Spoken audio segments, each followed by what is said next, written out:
So ಭಾಳ interesting ಬೆಳವಣಿಗೆ ಆಗಿದೆ ನಿನ್ನೆ. ಯಾಕೆ ಅಂತ ಹೇಳಿದ್ರೆ ಇಷ್ಟು ದಿನಗಳ ಕಾಲ ಆಗಿದ್ದು ಒಂದು ಲೆಕ್ಕ. ಹೌದು, ಅಲ್ಲಿ ಅಧಿವೇಶನ ನಡೀತಾ ಇತ್ತು, ಬಟ್ ಇದ್ರ ಬಗ್ಗೆ ಎಲ್ಲ ಚರ್ಚೆ ಆಗೋದಿಲ್ವೇನೋ. ಯಾಕೆ ಅಂತ ಹೇಳಿದ್ರೆ ವಿಪಕ್ಷಗಳ ಬಾಯಿಗೆ ಅಸ್ತ್ರ ಆಗೋದು ಬೇಡ ಅನ್ನೋ ನಿಟ್ಟಿನಲ್ಲಿ ನಿರ್ಧಾರವನ್ನು ಮಾಡಿದಾರೇನೋ ಅಂತ ನಾವು ಅಂದ್ಕೊಂಡ್ರೆ, ಅಧಿವೇಶನ ಆರಂಭ ಆದ ಮೊದಲ ದಿನದಿಂದಲೂ ಕೂಡ ಈ ಕುರ್ಚಿ ಫೈಟ್ ನಡೀತಾನೇ ಇದೆ. ಎಲ್ಲವೂ ಕೂಡ ಶಾಂತವಾಗಿದೆ ಅಂತ ಅಂದ ತಕ್ಷಣ CM ಸಿದ್ದರಾಮಯ್ಯನವರ ಪುತ್ರ ಯತೀಂದ್ರ ಸಿದ್ದರಾಮಯ್ಯನವರು ಹೇಳಿಕೆಯನ್ನು ಕೊಡ್ತಾರೆ. ನಮ್ಮ ಅಪ್ಪನೇ 5 ವರ್ಷ ಪರಿಪೂರ್ಣ ಆಡಳಿತವನ್ನು ನಡೆಸ್ತಾನೆ, ನಮ್ಮ ಅಪ್ಪನೇ 5 ವರ್ಷ ಮುಖ್ಯಮಂತ್ರಿ ಅಂತ ಹೇಳಿಬಿಡ್ತಾರೆ. ಸೊ ಅಲ್ಲಿಂದ ಆ ಬೆಂಕಿ ಇನ್ನೂ ಜೋರಾಗಿ ಹೊತ್ತಿ ಉರಿಯೋದಕ್ಕೆ ಶುರು ಮಾಡುತ್ತೆ. ಇನ್ನು ಸಿದ್ದರಾಮಯ್ಯನವರಿಗೆ ಕೊಟ್ಟಂಥ ಸಲಹೆಗಳೇನು? ನಿನ್ನೆ ಡಿನ್ನರ್ ಮೀಟಿಂಗ್ನಲ್ಲಿ ಯಾರೆಲ್ಲ ನಾಯಕರುಗಳಿದ್ರೋ ಅವರು ಯಾವೆಲ್ಲ ರೀತಿಯಾಗಿ ಸಲಹೆಗಳನ್ನು ಕೊಟ್ಟರು ಅನ್ನೋದನ್ನು ಕೂಡ ನಾವು ಗಮನಿಸ್ತಾ ಹೋಗೋಣ. ಒಂದು ವೇಳೆ ನೀವು CM ಸ್ಥಾನದಿಂದ ಕೆಳಗಿಳಿದ್ರೆ ನಮ್ಮನ್ನೇ ಮಾಡಿ ಅಂತ ಹೇಳಿದಾರಂತೆ. ನೋಡಿ, ಇದು ಸಲಹೆಗಳು. ಒಂದು ವೇಳೆ ನೀವೇನಾದರೂ CM ಸ್ಥಾನದಿಂದ ಕೆಳಗಿಳಿದ್ರೆ ನಮ್ಮನ್ನೇ, ಆದರೆ ನಮ್ಮಲ್ಲಿ ಒಬ್ಬರನ್ನು CM ಮಾಡಿ ಅನ್ನೋ ನಿಟ್ಟಿನಲ್ಲಿ ತಿಳಿಸಿದ್ದಾರೆ ಅನ್ನೋದು ಗೊತ್ತಾಗ್ತಾ ಇರುವಂಥ ಸಂಗತಿ. ಭಾಳ ಇಂಟ್ರೆಸ್ಟಿಂಗ್ ಬೆಳವಣಿಗೆ ಇದು. ಯಾಕೆ ಅಂತ ಅಂದರೆ, ಯಾವುದೇ ಕಾರಣಕ್ಕೂ ಅಂದರೆ ಮೊದಲಿನಿಂದಲೂ ಕೇಳಿ ಬರ್ತಾ ಇರುವಂಥ ಮಾತು, ಅಕಸ್ಮಾತಾಗಿ CM ಸ್ಥಾನದಿಂದ ಸಿದ್ದರಾಮಯ್ಯನವರು ಕೆಳಗಿಳಿದ್ರೆ DCM ಆಗಿರುವಂಥ DK ಶಿವಕುಮಾರ್ ಅವರಿಗೆ ಮಾತ್ರ CM ಸ್ಥಾನವನ್ನು ಬಿಟ್ಟುಕೊಡೋದು ಬೇಡ, ಅವ್ರು ಮಾತ್ರ CM ಆಗೋದು ಬೇಡ ಅನ್ನೋದು CM ಆಪ್ತರ ಅಭಿಪ್ರಾಯ ಆಗಿದೆ ಅಂತ ಹೇಳ್ತಾ ಇದ್ದಾರೆ. ಸೊ ಅದರಂತೆ ನಿನ್ನೆ ಕೆಲವೊಂದಿಷ್ಟು ಸಲಹೆ ಸೂಚನೆಗಳನ್ನು ಕೊಡುವಂಥ ಸಂದರ್ಭದಲ್ಲೂ ಕೂಡ ಇದೇ ಮಾತು ಮತ್ತೆ ಪುನರುಚ್ಚಾರ ಆಗಿದೆ. ಒಂದು ವೇಳೆ ನೀವೇನಾದರೂ CM ಸ್ಥಾನದಿಂದ ಕೆಳಗಿಳಿದ್ರೆ ನಮ್ಮನ್ನೇ ಮಾಡಿ, ನಮ್ಮಲ್ಲಿ ಒಬ್ಬರನ್ನು ನೀವು CM ಆಗಿ ಆಯ್ಕೆ ಮಾಡಿ ಅನ್ನೋ ನಿಟ್ಟಿನಲ್ಲಿ ಹೇಳಿದಾರಂತೆ. ಇನ್ನು ನಿಮ್ಮ ಆಪ್ತರಲ್ಲೇ ಇರುವ ದಲಿತರಲ್ಲಿ ಒಬ್ಬರನ್ನ CM ಸ್ಥಾನಕ್ಕೆ ಕೂರಿಸಿ.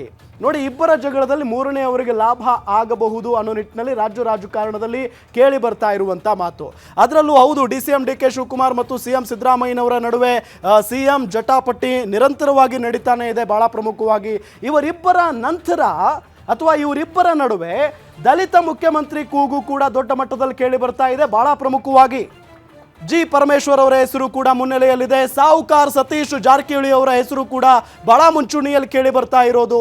ಸೊ ಆ ನಿಟ್ಟಿನಲ್ಲಿ ಈ ಮೀಟಿಂಗ್ನಲ್ಲೂ ಕೂಡ, ಈ ಡಿನ್ನರ್ ಮೀಟಿಂಗ್ನಲ್ಲೂ ಕೂಡ ಕೆಲವೊಂದಿಷ್ಟು ಜನ ಶಾಸಕರು ಹೇಳ್ತಾ ಇರುವಂಥ ಮಾತು, ನಿಮ್ಮ ಆಪ್ತರಲ್ಲೇ ಇರುವಂಥ ದಲಿತರಲ್ಲಿ ಒಬ್ಬರನ್ನ CM ಸ್ಥಾನಕ್ಕೆ ಕೂರಿಸಿ ಅಂತ ಹೇಳಿದ್ದಾರೆ. ನಮ್ಮಲ್ಲೇ ಇರುವ ಮೂವರಿಗೆ ಉಪಮುಖ್ಯಮಂತ್ರಿ ಸ್ಥಾನಗಳನ್ನು ಕೊಡಿ. ನೋಡಿ, ಇಂಟ್ರೆಸ್ಟಿಂಗ್ ಬೆಳವಣಿಗೆ ಇದು. ನಮ್ಮಲ್ಲೇ ಇರುವಂಥ ಮೂವರಿಗೆ DCM ಮಾಡಿ, ಈ ಮೂವರ ಜೊತೆಗೆ DK ಶಿವಕುಮಾರ್ ಕೂಡ DCM ಆಗಿರಲಿ. ಒಟ್ಟಾರೆ 4 ಜನ DCM ಅಂತ ಅರ್ಥ, 4 ಜನ DCM ಅಂತ ಅರ್ಥ. ಸೊ 3 ಜನನ DCM ಮಾಡಿ, ಜೊತೆಗೆ DCM ಆಗಿ DK ಶಿವಕುಮಾರ್ ಅವರು ಕೂಡ ಇರಲಿ ಅಂತ ಹೇಳಿ ಸಲಹೆಗಳನ್ನು ಕೊಟ್ಟಿದ್ದಾರೆ. ಈ ಮೂವರ ಜೊತೆಗೆ DK ಶಿವಕುಮಾರ್ DCM ಆಗಲಿ ಅಂತ.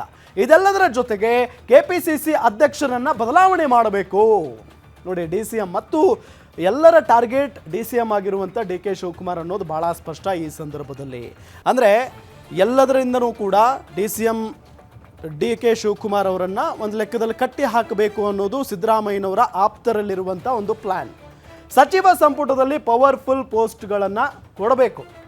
ಅಂದರೆ CM ಆಪ್ತರು ಯಾರೆಲ್ಲ ಇದ್ದಾರೋ ಅವರಿಗೆ ಸಂಪುಟದಲ್ಲಿ ಪವರ್ಫುಲ್ ಪೋಸ್ಟ್ಗಳನ್ನು ಕೊಡಬೇಕು.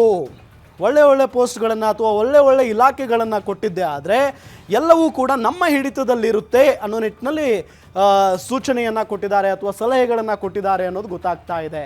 ನಿಮ್ಮ ವಿರುದ್ಧ ಇರುವ ಶಾಸಕರಿಗೆ ಹೆಚ್ಚು ಆದ್ಯತೆ ಕೊಡೋದು ಬೇಡ. ಯಾವಾಗಲೂ ಕೂಡ ಹಿಂಗೆ ಇರುತ್ತೆ. ಈಗ ನಮ್ಮ ಪರವಾಗಿದ್ದವರಿಗೆ ನಾವು ಹೆಚ್ಚು ಆದ್ಯತೆ ಕೊಡ್ತೀವಿ, ನಮ್ಮ ವಿರುದ್ಧ ಇದ್ದವರಿಗೆ ಹೆಚ್ಚು ಆದ್ಯತೆಯನ್ನು ಕೊಡಲ್ಲ. ಬಿಕಾಸ್ ಅವ್ರು ಯಾವತ್ತೂ ಕೂಡ ನಮಗೆ ಮುಳುವು ಅಂತ ನಮಗೆ ಗೊತ್ತಾಗ್ತಾ ಇರುತ್ತೆ. ಸೊ ಆ ನಿಟ್ಟಿನಲ್ಲಿನೇ ಇಲ್ಲಿ ಒಂದಿಷ್ಟು ಸಲಹೆಗಳನ್ನು ಕೊಟ್ಟಿದ್ದಾರೆ CM ಸಿದ್ದರಾಮಯ್ಯನವರಿಗೆ ನಿನ್ನೆ ಡಿನ್ನರ್ ಮೀಟಿಂಗ್ನಲ್ಲಿ ಅವರ ಆಪ್ತ ಬಳಗದ ಶಾಸಕರು. ನಿಮ್ಮ ಜೊತೆಗೆ ಯಾರೆಲ್ಲ ಇದ್ದಾರೋ ಅವರಿಗೆ ಹೆಚ್ಚಿನ ಒಂದು ಅಂದರೆ ಪ್ರಾತಿನಿಧ್ಯ ಕೊಡಿ, ಅವರಿಗೆ ಹೆಚ್ಚು ಪ್ರಾಮುಖ್ಯತೆಯನ್ನು ಕೊಡಿ, ನಿಮ್ಮ ವಿರೋಧಿಗಳಿಗೆ, ನಿಮ್ಮ ಅಪೋಸಿಟ್ ಇರುವವರಿಗೆ ಹೆಚ್ಚಿನ ಆದ್ಯತೆಯನ್ನು ಕೊಡೋದು ಬೇಡ ಅನ್ನೋ ನಿಟ್ಟಿನಲ್ಲಿ ಹೇಳಿದಾರಂತೆ. ಸೊ ಇದರ ಬಗ್ಗೆ DCM DK ಶಿವಕುಮಾರ್ ಅವರು ಕೂಡ ಇಂಟ್ರೆಸ್ಟಿಂಗ್ ಆಗಿ ಮಾತನಾಡಿದ್ದಾರೆ.